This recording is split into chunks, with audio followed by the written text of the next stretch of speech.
Esto es el domingo que viene, ¿eh? Vamos a comenzar esta temática y el versículo con el cual vamos a comenzar es Apocalipsis capítulo 1, versículo 6. Dice de la siguiente manera: al que nos amó y nos lavó de nuestros pecados con su sangre y nos hizo reyes y sacerdotes para Dios su Padre.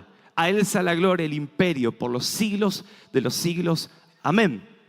¿Saben que muchos hemos concebido la vida como una gran dicotomía, hermanos? Donde dividimos nuestra vida en la vida secular, donde incluimos allá adentro el trabajo, el estudio, el shopping, el cine, el club, el gym, de lunes a viernes. Y por otro lado, la vida está particionada y dividida en la vida espiritual, donde ahí incluimos la iglesia, el ministerio, el servicio, la santidad, diezmos, ofrendas y día domingo.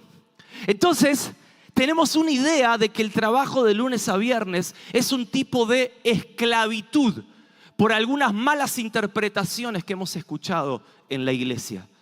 Y cuando hay memes como "por fin es viernes" y mi cuerpo lo sabe, decimos aleluya, amén, gloria a Dios, eso es para mí. ¿Por qué? Porque entendemos que de lunes a viernes es una tortura, es una maldición. Entonces existe en nosotros un conflicto entre mis dos vidas, conflicto entre nuestras dos vidas, la vida secular, que es la vida sin Dios, y la vida espiritual, conflicto entre tus dos vidas. Pero la Biblia, yo aquí veo que dice que Él nos hizo reyes y sacerdotes. Él no dice que nos hizo reyes o sacerdotes. Dos funciones para el Hijo de Dios, para el cual Dios nos hizo. Él nos hizo sacerdote y nos hizo reyes. Cuando yo le digo la palabra sacerdote, dígame y séame sincero, ¿qué se le viene a la cabeza? Cuellito clerical, túnica, blanca, negra, roja o tunela, como usted quiera. Ahora, la palabra de Dios dice que Dios nos hizo sacerdotes para Dios el Padre. Miren, nosotros ahora por medio de la sangre de Cristo, todos somos sacerdotes y tenemos acceso a la presencia de Dios para, primeramente, conectar con Dios como lo hacía el sacerdote en la antigüedad. Segundo, para servir a la gente y amar a la gente. Y tercero, para ser un reconciliador entre Dios y las personas. Esa es la función de un sacerdote, reconciliar al pueblo con Dios y a Dios con el pueblo, porque somos esos intermediarios o somos esos sacerdotes. Ahora, hermano, Martín Lutero, hace 500 años atrás, él habló del sacerdocio de todos los santos. Porque antes había algunos nomás que podían interpretar las Sagradas Escrituras. Había algunos nomás que tenían acceso a Dios. Y usted sabe cómo fue, pero con la Reforma, el reformador Martín Lutero habla del sacerdocio de todos los santos, no de algunos pocos nada más. Para Dios no existen las categorías cristianos de primera clase y cristianos de clase turista, hermano. Para Dios no existen los cristianos VIP y cristianos especiales o cristianos comunes. Hermanos, quiero darle una noticia. Usted y yo éramos comunes, gente común, pero Dios con su sangre nos lavó, nos santificó y nos dio y nos hizo parte de un linaje real. Entonces ahora ya no somos más comunes. La palabra de Dios dice en 1 de Pedro, capítulo 2, versículo 9, mas vosotros sois linaje escogido. ¿Cuántos dicen amén a esto? Real sacerdocio, nación santa, pueblo adquirido por Dios. Usted fue arrancado de las tinieblas para anunciar las virtudes de aquel que los llamó de las tinieblas a la luz admirable. Usted ahora es un sacerdote, es un sacerdote para Dios. real sacerdocio. Entonces, somos sacerdotes, pero también somos reyes. Y la función del rey, entre otras cosas, era conquistar, era gobernar, era administrar riquezas, entre otras cosas. Entonces, no podemos dividirnos. Somos seres íntegros, somos seres integrales de una sola pieza. Ana, cuando lo entrega a Samuel, a su bebé, a su niño Samuel en el templo, ella dice: yo pues lo dedico también a Jehová, todos los días que viva será de Jehová. A mí me llama la atención que dijo todos los días, no algunos, toda su vida, no una parte, será de Jehová. Toda tu vida, todo tu tiempo, todo tu cuerpo, toda tu alma, todo tu espíritu, ser integral es para Dios. Es por eso que debemos concebir la vida como una entera y total dedicación al propósito de Dios, ya que los consagrados, los reyes y los sacerdotes somos nosotros. Por consiguiente, todo lo que hacemos es de Dios y es para Dios. Clavar un clavo en una carpintería es adoración a Dios. Ah, no, pero a mí me encanta tocar el piano y adorar a Dios. Sí, también. Pero lo que vos haces en la fábrica es adoración a Dios también. Arreglar una PC, ser carnicero, administrar una empresa, profetizar, ser taxista, predicar en un púlpito, trabajar en una fábrica, enseñar en una escuela, limpiar una casa, diseñar un edificio o un evento evangelístico. Cualquiera de las dos cosas que diseñes es adoración a Dios. Y también ser músico de una iglesia. Porque Juan Balistreri dijo una vez, y a mí me quedó grabado: la profesión, el trabajo es simplemente una cortina de humo, le llamó. Y a mí me encantó eso, me quedó en la cabeza. Hace 17 años atrás, en el primer Reino, Influencia y Poder, hablándole a los jóvenes, dijo: lo que vos estudiás, lo que vos estás trabajando, tu profesión, simplemente es una cortina de humo que esconde el verdadero propósito al que estamos dedicados. Es solo un canal para poder establecer el reino y el gobierno de Dios en esta tierra. Es por eso que tu llamado, ser un rey y un sacerdote, tu llamado santifica tu oficio. ¿A qué te dedicas? Pastor, es que soy barrendero, un trabajo sucio. Ese trabajo es que es santificado por Dios. No, es que soy abogado, un trabajo sucio. No, pero es santificado por Dios ese oficio. No, es que trabajo, mira, Dios, al haberte llamado a vos, es que está santificando tu oficio. Es por eso que nosotros fuimos llamados a ser ministros 24/7, ministros a tiempo completo. ¿Cuántos dicen amén a esta palabra? Ministros a tiempo completo. Y ministros a tiempo completo no es trabajar 24/7 dentro de un edificio. Ministros 24/7 es cuando comprendemos que todos fuimos llamados a ser reyes y sacerdotes para Dios el Padre. Sea lo que sea que hagas. Miren, quiero continuar hablando sobre la bendición del trabajo y el propósito del trabajo. Primeramente, la bendición del trabajo. Hemos creído que el trabajo es una maldición. Y la Biblia no dice eso en Génesis. La Biblia dice que a causa del pecado del hombre, el Señor maldijo ¿qué? La tierra. Y que ahora iba a costar un poco más. Y que íbamos a trabajar con el sudor de nuestra frente. Y nos íbamos a ganar el pan con el sudor de nuestra frente. Pero Él no maldijo nunca el trabajo. ¿Saben que el trabajo es una bendición, hermanos? Dios creó el trabajo y Dios creó el descanso. Dios trabajó 6 días y al séptimo, ¿qué hizo?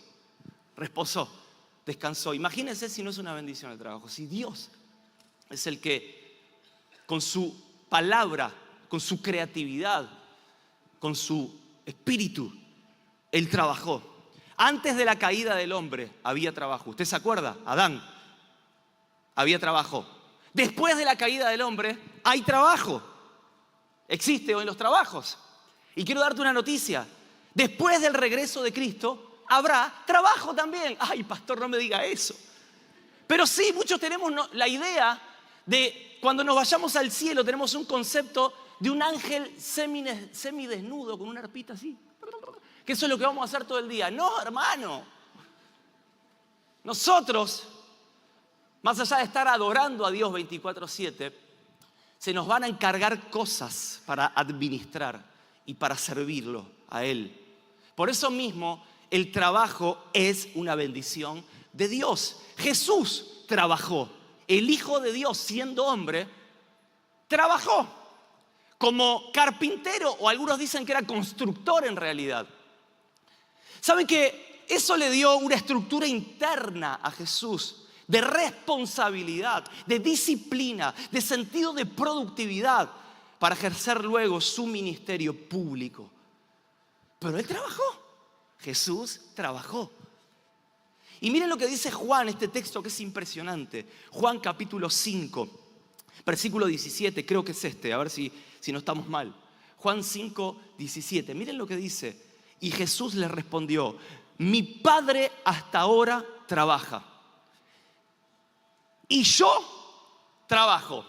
O sea, si no le quedó claro, hermano, mi Padre hasta ahora trabaja y yo trabajo. La versión Palabra de Dios para Todos dice: mi Padre nunca deja de trabajar.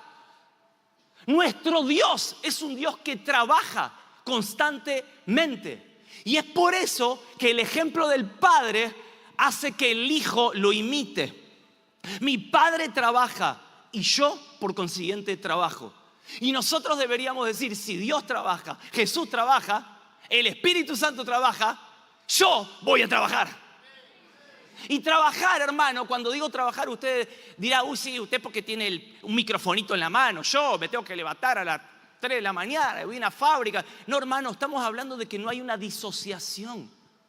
De que debemos entender que Dios te hizo un ministro a vos. Entonces, Juan Calvino dice: cada persona debe considerar que su trabajo es una vocación sagrada y debe ejercerlo con gratitud, viendo su tarea como una oportunidad de servir a Dios y a la comunidad. Juan Calvino, otro reformador. El ejemplo de David, escuchen. ¿Cuántos oficios tuvo el rey David? Bueno, ahí les polié uno. ¿Cuántos oficios? Miren, primeramente vemos que él era pastor de ovejas. No les predicaba las ovejas. Era pastor de olor a popó, guiaba el rebaño. O sea, era pastor de ovejas. Y a mí me llama la atención que eran ovejas no propias. O sea, estaba en relación de dependencia. David tuvo, entre otros oficios, ser pastor de ovejas no propias. Otro oficio, ¿qué era? Músico, gracias. Y no solo era músico, era un músico excelente. Porque cuando el rey estaba atormentado, el rey Saúl dijo: tráigame a alguien que toque bien. Y dice que cuando él tocaba, el espíritu del rey Saúl se aplacaba y él se tranquilizaba y los demonios eran expulsados. ¿Por qué? Porque no solo que era un excelente músico, sino que era un íntegro músico delante de Dios, que cuando él hacía un acorde, la presencia de Dios fluía. Entonces era pastor de ovejas, era un músico excelente, era luthier. Luthier era que fabricaban instrumentos. Él trabajaba, era luthier. Algunos dicen, otros, y nosotros lo comprobamos, que la palabra nos enseña que él era un escritor, todos los salmos. Él era un escritor, él era un poeta, hermano. No solamente era pastor de ovejitas, no solamente se dedicaba a matar osos y leones para defender a su rebaño y a su trabajo, que no era suyo en realidad, era de su padre. Era escritor, era poeta, era luthier, era guerrero, era rey, administraba políticamente, económicamente y en justicia toda una nación. Miren la multifaceta de oficios que tenía David. ¿Y saben qué? Faltó uno, delivery. David fue el primer delivery, ¿sabía? El primer pedido ya de la Biblia. Cuando el padre lo manda pan y queso a tus hermanos. Chau, anda. Y David va con la motito. David tuvo un montón de oficios. De hecho, llevando y trabajando en un mandado secular, si quiere que lo llamemos así, el pan y el queso a sus hermanos, se encontró con un gigante que fue quien lo terminó haciendo conocido luego, para lo que luego el Señor continuaría haciendo con David. Entonces, fíjense, todo lo usa Dios, porque todo es de Dios. Vos no tenés una vida secular y una vida espiritual. ¿Saben que el apóstol Pablo, otro ejemplo? Miren lo que dice Hechos capítulo 18. Hechos 18, versículo 1. Después de estas cosas, Hechos 18, a ver si me acompañan los chicos, 18, versículo 1 al 4. Hechos 18, 1 al 4. Muy bien, después de estas cosas, Pablo salió de Atenas y fue a Corinto y halló a un judío llamado Aquila, natural del Ponto, recién venido de Italia, con Priscila su mujer, por cuanto Claudio había mandado que todos los judíos saliesen de Roma. Fue a ellos, Pablo, y como era del mismo oficio, se quedó con ellos y trabajaban juntos. Pues el oficio de ellos era hacer tiendas, carpas. Y aparte, discutía en las sinagogas todos los días de reposo y persuadía a judíos y a griegos. ¡Wow! Esto es tremendo, hermano. Miren, Pablo hacía carpas, hacía tiendas o era constructor. Ese era su oficio. Fue su oficio el que le abrió las puertas para la predicación del evangelio. ¿Cuántos dicen amén a esto? Porque dice que trabajaban juntos, pues el oficio de ellos era hacer tiendas, punto y seguido. Y discutían en las sinagogas todos los días de reposo y persuadían a judíos y a griegos. O sea, por medio del oficio fue que Pablo tuvo una puerta abierta para discutir con los griegos y con los judíos. Se puede decir que el apóstol Pablo era biocupacional. No bivocacional, porque muchas veces decimos soy bivocacional. No, yo tengo una sola vocación, que es servir a Dios, que es ser un ministro a tiempo completo, un rey y un sacerdote para Dios. Pero sí, Pablo dice que era biocupacional. Él tenía muchas ocupaciones como apóstol de Dios. Él trabajaba con sus manos, hacía tiendas. Porque no hay una disociación. Hacía carpas para sustentarse, dice la palabra. Pero él no expone a eso como algo ajeno al propósito de Dios, sino todo por el contrario. Esto es parte del propósito de Dios para él poder desarrollar ese gran propósito de Dios. Entonces, todo lo que Pablo hacía era parte del propósito de Dios. Miren lo que dice 2 Tesalonicenses, capítulo 3, versículo 6 en adelante. 2 Tesalonicenses 3, 6 en adelante. Pero os ordenamos, hermanos, en el nombre de nuestro Señor Jesucristo, que os apartéis de todo hermano que ande desordenadamente. Otra versión dice que llevan vidas ociosas. Otra versión, y yo creo que esta la escribió un argentino, que vive como un vago, hermano, dice. Dice, os rogamos, hermano, en el nombre de nuestro Señor Jesucristo, que os aparten de todo hermano que anda como un vago. Lisa y llanamente el apóstol Pablo. Y no según las enseñanzas que recibisteis de nosotros. Porque vosotros mismos sabéis de qué manera debéis imitarnos. Pues nosotros no anduvimos desordenadamente entre vosotros, ni comimos de balde el pan de nadie, sino que trabajamos con afán y fatiga día y noche, para no ser gravosos a ninguno de vosotros. No porque no tuviésemos derecho, sino por daros nosotros mismos un ejemplo para que nos imitaseis. Porque también cuando estábamos con vosotros os ordenamos esto: si alguno no quiere trabajar, que tampoco coma. Porque oímos que algunos de entre vosotros andan desordenadamente, no trabajando en nada, encima entremetiéndose en lo ajeno. A los tales mandamos y exhortamos por nuestro Señor Jesucristo que trabajando sosegadamente coman su propio pan.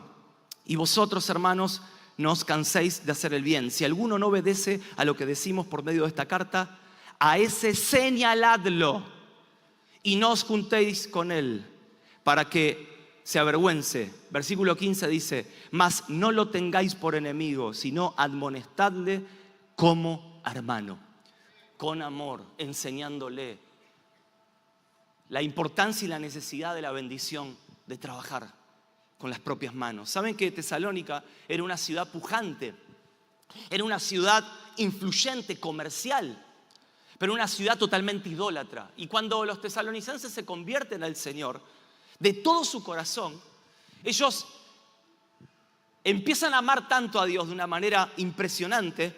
Y saben que me llama la atención que Primera y Segunda de Tesalonicenses son las dos cartas donde el apóstol Pablo habla más del regreso de Cristo que ninguna otra carta apostólica. Y para terminar, Pablo en Segunda de Tesalonicenses, al finalizar casi la carta, una carta que en parte es escatológica, para terminar las cartas concluye de manera práctica el apóstol Pablo diciéndole a los hermanos: para todos aquellos que han entendido la importancia del regreso de Cristo, que Cristo viene pronto, les doy una indicación: trabajen. O sea, oímos de algunos que dicen Cristo viene pronto y andan como vagos. El apóstol Pablo, en otras palabras, quiso decir: total, andan diciendo que Cristo viene pronto, aleluya, aleluya, y no hacemos nada. Pero Dios les dice, por medio del apóstol Pablo, a la iglesia que creía que Cristo venía pronto: trabajen con sus manos, haciendo lo que deben hacer. Miren, algunas consideraciones del trabajo que debemos cuidar, hermanos. Algunas consideraciones y preguntas abiertas que les hago esta mañana y que me hago, que debemos cuidar en relación al trabajo. ¿Por qué trabajo? Segundo, ¿para qué trabajo? Tercero, ¿para quién trabajo? Son preguntas abiertas que usted y yo debemos hacernos. Cuarto, ¿qué bien hago y a quiénes a través de mi trabajo? Quinta pregunta, ¿debo aprender a disfrutar de mi trabajo? Sí. Debemos aprender a disfrutar de nuestro trabajo. Si el trabajo que tengo no me produce alegría y agradecimiento, escuchen, agradecimiento por sobre todas las cosas, entonces debo cambiar de trabajo, o segundo, cambiar de actitud frente a mi trabajo. O una de las dos cosas, pero hay que trabajar. O cambie de trabajo o cambie la actitud frente al trabajo. Entonces, hablamos de la bendición del trabajo, pero ahora quiero culminar con el propósito del trabajo. ¿Saben que el primer propósito del trabajo, entre otras cosas hay muchos, pero yo quiero reducirlo en 3? El propósito del trabajo primeramente es darle gloria a Dios, hermano. Es darle gloria a Dios. Primera de Corintios 10:31 dice: si pues coméis o bebéis o hacéis otra cosa, cualquier cosa que sea, entre ellos trabajar, hacedlo para la gloria de Dios. O sea, nuestro trabajo primeramente es para darle gloria a Dios, no gloria al enemigo.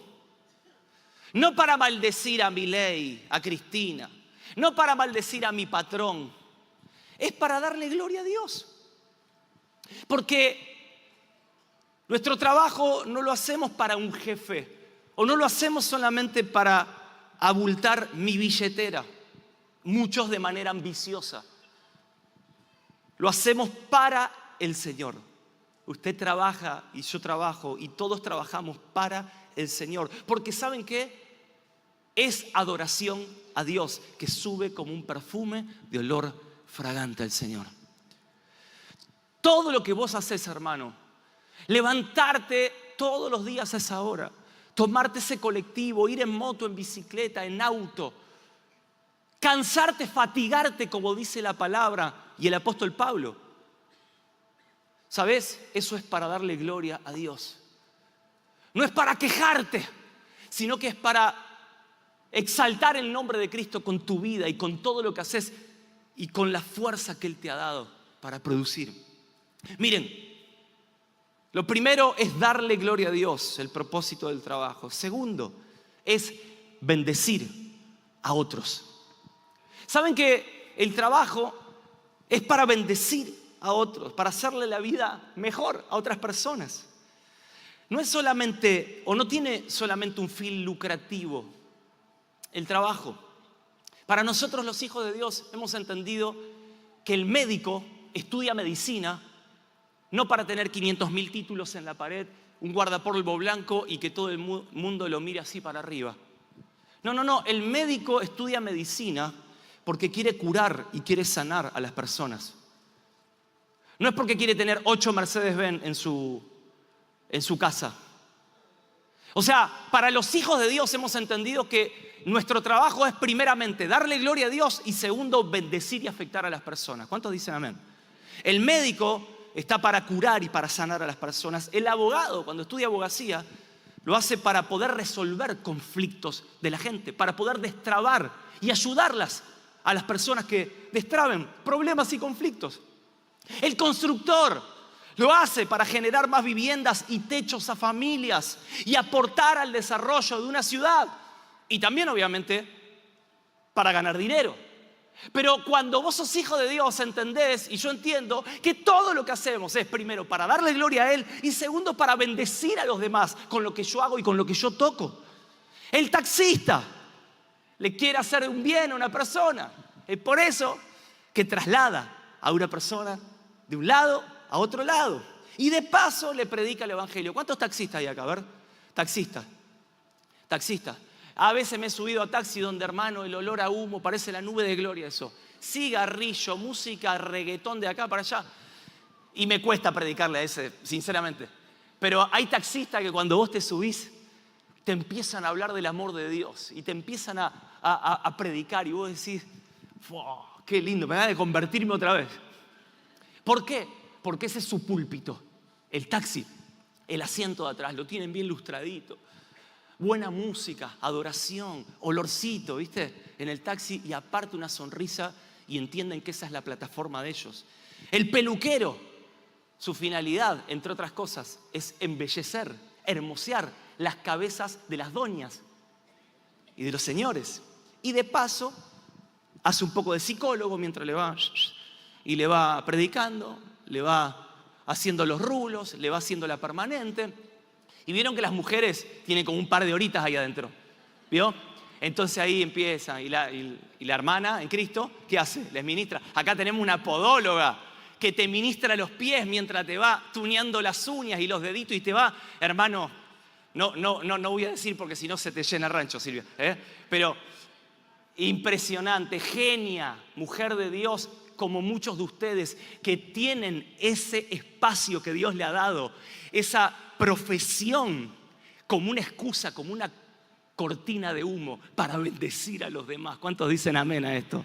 Y todo lo que Dios te ha dado, todo, aunque vos digas, no, pero estoy en relación de dependencia. Trabajo para un jefe que es medio corrupto. Trabajo para un jefe que lo único que quiere es ambicionar con más cosas y más cosas y no le importa explotar a los demás. Miren, vos primeramente trabajás para Dios. Él es tu jefe. Él es tu jefe. Él es quien te sostiene. Él es quien te da todo lo que vos necesitas. Pero segundo, sea lo que sea que hagamos, lo hacemos para bendecir a otros. Y tercer propósito, entre otros, del trabajo es producir y multiplicar lo que Dios nos ha entregado en nuestras manos. Tercer propósito es producir y multiplicar. Dios puso al hombre en el huerto. ¿Para qué? Para que lo labrara, lo trabajara. Labrar, trabajo, significa de labrar, viene de labrar. Dios lo puso al hombre para que trabajara el huerto. O sea, le dio una responsabilidad de ser un jardinero, lisa y llanamente, de ser un productor de todas aquellas cosas que estaban en sus manos. Dios lo puso al hombre para que trabajara en el huerto. Si me ayudas, Isma. Dice que el Señor colocó al hombre en el huerto para que él labrara y trabajara y sea un productor de todas aquellas cuestiones que él tocaba con sus manos. Y una vez escuché a T.D. Jakes, el obispo T.D. Jakes, que dijo: Dios hizo un árbol. Dios hizo un árbol y nos entregó un árbol. El resto depende de nosotros. Cuando Dios nos da un árbol, Dios no está viendo solamente un árbol. Él está imaginando una silla. Él está imaginando una mesa. Dios está imaginando un escritorio, una habitación, una cabaña de madera. Dios está imaginando una escultura, un instrumento. Porque Dios te da un árbol, pero vos tenés que trabajarlo con tus manos. Por eso todo lo que Dios nos da es para producirlo y para multiplicarlo. Como los 5 panes y los 2 peces, Dios nos dio, ¿para qué? Para que podamos hacer mucho con eso, alimentar a mucha gente, no solamente espiritualmente, sino naturalmente. Dios tal vez te dio una motito, Dios te dio tal vez un autito. No es el de tus sueños, pero Él te lo dio. Mirá, Dios te dio un trabajo. No es el de tus sueños, no es el que aspirarías o quisieras. Pero ¿sabes qué? Primeramente debemos entender que eso es para gloria de Dios. Segundo, para bendecir a los demás. Y tercero, todo lo que Él nos dio es para que podamos multiplicarlo y hacerlo producir y trabajar. Cuando Jesús está a punto de irse, Mateo 24 y 25, Él da su último discurso. Su último discurso tiene que ver con estos 2 capítulos. Habla del regreso de Cristo, cómo va a ser, los últimos tiempos, Mateo 24. Y Mateo 25 engloba 3 parábolas. La parábola de las 10 vírgenes, la parábola de los talentos y la parábola del juicio de las naciones. La parábola de las 10 vírgenes tiene que ver con que cómo es nuestra postura espiritual o cómo es nuestra postura en relación a la venida de Cristo. ¿Cómo lo vamos a esperar a Él hasta que Él venga? Si vamos a llenar nuestra lámpara de aceite espiritual. ¿Y cómo lo vamos a esperar? ¿Como esas 5 prudentes o esas 5 insensatas que llenaron su lámpara de aceite? ¿O aquellas que no la llenaron? Miren, Jesús antes de partir, Él da este discurso y dice: antes de que yo venga, antes de que el esposo venga, es imprescindible que seamos como las 5 vírgenes prudentes que llenaron su lámpara de aceite. ¿Cómo debe ser nuestra postura hasta que Él venga? Tercer parábola es la parábola del juicio de las naciones. Y es ahí donde aparece cuando Jesús dice: tuve hambre y me diste de comer, estuve enfermo y me visitaste, estuve preso y fuiste a verme, estuve enfermo. Miren, y los discípulos le dicen: ¿pero cuándo te vimos enfermo? ¿Cuándo tuviste hambre? Por cuanto lo hiciste con uno de estos mis pequeños, es así que lo hiciste conmigo. Entonces, la parábola o las 3 parábolas de la virgen, de las 10 vírgenes, del juicio a las naciones, segundo, tiene que ver cómo va a ser nuestra postura hasta que Él venga, hasta que el Rey de Reyes venga. ¿Saben cómo va a ser? Sirviendo, amando a los más necesitados. O sea, no solamente llenando tu lámpara de aceite espiritual, sino ahora también es dando a los demás, a los que están enfermos, a los que tienen hambre. Pero tercer parábola que da, que en realidad es la segunda, es la parábola de los talentos. ¿Cómo va a ser nuestra postura hasta que Él venga? ¿Saben cómo es nuestra postura hasta que Él venga? Multiplicando lo que Él nos entregó. Este es un llamado a multiplicar lo que Dios te entregó. Miren, dice que esta parábola termina así. Un hombre se fue lejos, o concluye así, comienza así. Un hombre se fue lejos y ese hombre es Jesús. ese hombre, ese señor que se fue, pero que va a volver. Por eso está hablando del contexto de la segunda venida. Y dice, y les entregó sus bienes. Y les entregó sus bienes. Y a unos dio 5, a unos dio 2 y a otros dio 1. Y saben que la palabra talentos es lisa y llanamente dinero. Dinero. Dice que un señor se fue lejos, pero que iba a volver y que le entregó a esos 3 señores, a esos 3 hombres, distinta capacidad o distinta cantidad de dinero. Y a mí me encanta y me llama la atención que la pregunta central de esta parábola es cómo administramos el dinero, los recursos, los talentos, las capacidades que Él nos dio. Porque esto tiene que ver con una mayordomía totalmente integral. Esto tiene que ver con una mayordomía totalmente integral. Entonces, lo que Dios te dio es para multiplicarlo y para producir, sea lo que fuera que hayas recibido. Pastor, yo tengo un sueldo muy chiquitito en comparación a otro sueldo. Él te lo dio para hacerlo trabajar, para multiplicarlo y para producir. No solamente para vos, para tu familia, sino aún para que tengas para dar con liberalidad, como dice la palabra. Y me llama la atención que dice que estas personas, el que le fue entregado 5 talentos, fue y negoció y ganó otros talentos. Negoció viene de negar el ocio. Y volvemos a la palabra de Pablo. Aquellos que andan de manera ociosa. Volvemos a la palabra de Pablo. Dice que el que se le fue entregado 5 talentos negoció. Esto quiere decir que negó el ocio. Y escuchen, Jesús con 12 años de edad dice que estaba en los negocios de su padre.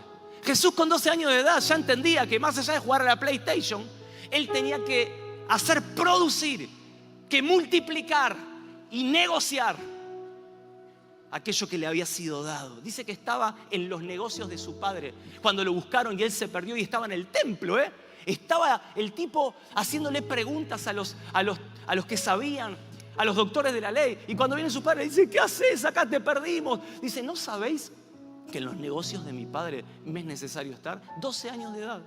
12 años de edad. Por eso mismo, qué importante es que como Jesús ve al Padre ver trabajar, qué importante es que tu hijo te vea a vos disfrutar y ser agradecido del trabajo que haces. Sea predicar en una plaza como trabajar en una fábrica. Pero que tu hijo pueda ver eso y él pueda con corta edad imitarte y estar en los negocios de mi Padre. Entonces, hermanos, es importante negociar lo que Dios nos dio. Dios nos entregó talentos para que los negociemos, para que los hagamos crecer, para que los hagamos multiplicar y producir. Y como escuchábamos el otro día, en la palabra del domingo pasado, que todo lo que tiene vida crece naturalmente. Estamos hablando de las cuestiones del espíritu. Yo quiero decirte algo.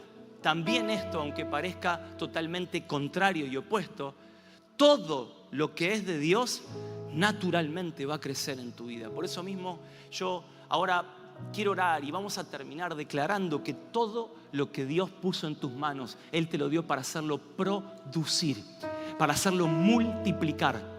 Sea un racimo de vidas, o sea un trabajo, un dinero, una capacidad, un don, un talento, lo que sea. Dios te lo dio para que lo administres y que sea para gloria de Él, que sea para bendecir a otros y que sea para multiplicar y producir todo lo que Dios te dio. Yo quiero que te puedas poner de pie en esta mañana, si sos tan amable. Saben que hay tanto para poder compartir, hablar, enseñar y ministrar sobre esto, pero quiero establecer una base, una plataforma para que los domingos que vienen podamos seguir impartiendo esto que es tan espiritual como lo que hablábamos el domingo pasado, que es crecer espiritualmente. Dios anhela y desea de cada uno de nosotros que podamos ser entendidos en todo lo que Él nos entregó en nuestras manos. Sos un rey, sos un sacerdote para gloria de Dios el Padre. Y donde Él te sembró, utiliza ese ámbito para bendecir, para afectar con el reino de Dios a tus empleados, a tu patrón, a tus compañeros, a tu jefe, a los que le llevas también, tal vez los productos, tal vez sos alguien que provee un servicio, un producto. Bendecí a los demás, hacelo mejor que nadie. Que no puedas tener competencia porque no solamente sos el mejor cumplidor, el más excelente, el que mejor precio del mercado tiene, y encima sos ungido, lleno del Espíritu Santo que afecta con el reino de Dios a todos los lugares donde vas. Yo quiero bendecir tu vida, quiero que puedas levantar tu mano y quiero bendecir el fruto de tus manos. Todo lo que haces, aun si sos un pastor de una congregación, aun si sos un profeta de Dios, aun si sos un evangelista, pero todo lo que hagas, esa ocupacionalidad, esa mezcla de cosas que hacemos para Él, para gloria de Él, Él las va a multiplicar, las va a bendecir y las va a hacer producir. Padre, en el nombre de Jesús, yo quiero bendecir la vida de mis hermanos. Padre, gracias porque en este lugar hay hombres y mujeres de Dios que han entendido la importancia espiritual de multiplicar lo que se les fue dado. Padre, en el nombre de Jesús, yo bendigo a cada vida, a cada siervo de Dios de este lugar, cada sacerdote, cada rey. Padre, ahora en el nombre de Jesús, que vos le des esa capacidad, esa gracia, esa sabiduría, ese entendimiento, Padre, de poder darte gloria a vos con lo que hacemos, de poder afectar a los demás y de poder producir y multiplicar para honra y gloria tuya, Señor. Padre, gracias porque vos le vas a entregar muchas cosas más, porque aquellos en que lo poco has sido fiel, mucho le vas a entregar. Padre, aquellos que en los talentos tal vez han sido fieles, vos le vas a entregar más. Y no a aquellos que han enterrado su único talento, que lo trataron como cosa muerta, sino, Padre, aquellos que han entendido la importancia y la bendición de que si nos diste una capacidad, nos diste un don, nos diste un talento, nos diste dinero, es para hacerlo producir y para hacerlo multiplicar para tu gloria y para tu honra. Padre, en el nombre de Jesús, declaro en el nombre de Jesús que vos estás haciendo sobreabundar, Padre, las arcas de mis hermanos, de estas familias que van a tener para ser bendecidos, para comer, pero van a tener para dar con liberalidad, Señor, a otros, para poder, Señor, hacer trabajar en otros ámbitos y en otros aspectos todo lo que vos les entregues, para que eso pueda producir al 100% y ellos puedan servirte cada día más, Señor, con gracia, con sabiduría, con entendimiento. Padre, en el nombre de Jesús, multiplica la fuerza, Señor, de mis hermanos. Multiplica el entendimiento. Multiplica las horas, Señor, para que podamos servirte responsablemente, para que podamos agradarte responsablemente, pero para que podamos trabajar diligentemente con nuestras manos, Señor. En el nombre de Jesús, yo quiero darte gloria, quiero darte honra, papá. Y Padre, yo te pido por aquellos hermanos que han traído una dolencia. Si es que trajiste una dolencia en esta mañana, alguna necesidad, algún problema, conflicto, aún matrimonial, en el área de las relaciones, de la salud, yo quiero invitarte, José Luis, por favor, si puedes ayudarme a orar. Mientras adoramos por un instante, que esta palabra pueda ser una plataforma para todo lo que Dios quiere seguir haciendo en este momento y antes de irnos en esta hora. Yo quiero bendecirte, Dios, y darte gloria, Señor, en el nombre de Jesús. Que podamos orar por un instante más. Que puedas entregar tu vida, tu corazón. Todo. Tal vez vos viniste y me decís, pero pastor, me habla del trabajo, yo tengo un conflicto, tengo un problema que usted no sabe. Dios se está ocupando de vos cuando nosotros nos ocupamos de adorarle, de buscarlo a Él. En el nombre de Jesús. Aleluya, bendito Dios. Donde estás allí, levanta tu mano al cielo en esta bendita mañana. Por su sangre fuimos todos sanados. Él llevó toda enfermedad en la cruz del Calvario y en esta mañana decretamos su sangre bendita. En este lugar aplicamos la sangre del Cordero sobre tu vida. En el nombre de Jesús, Señor, yo en esta hora pido por cada vida aquí presente, por cada necesidad, por cada enfermedad. Señor, obra un milagro ahora, en el nombre de Jesús. Obra un milagro ahora, en el nombre de Jesús, Señor. En tu nombre, Padre, secamos toda enfermedad, secamos todo virus, secamos toda sangre, secamos todo cáncer, en el nombre de Jesús. Se seca todo dolor. En el nombre de Jesús secamos toda enfermedad. Oh, bruca matarra mahabenei. Oh, se sana. En el nombre de Jesús. Yo bendigo tu vida con salud divina. Recíbela ahora en el nombre de Jesús. Oh, en su nombre hay salud divina. Hay sanidad. Hay restauración. Oh, bendito Rey. Levanta al caído. Sana al enfermo. En el nombre de Jesús. Te imparto la vida del Dios Todopoderoso sobre tu vida, sobre tu casa, sobre tu hogar, sobre tu matrimonio, sobre tus hijos. Oh, en el nombre de Jesús reciben vida abundante ahora. En el nombre de Jesús. En el nombre de Jesús hay poder. En tu nombre autoridad. En su nombre, Padre, en tu nombre hay victoria. Hay victoria para tu vida, para tu casa, para tu hogar. En el nombre de Jesús recibe. Oh, sí, Señor.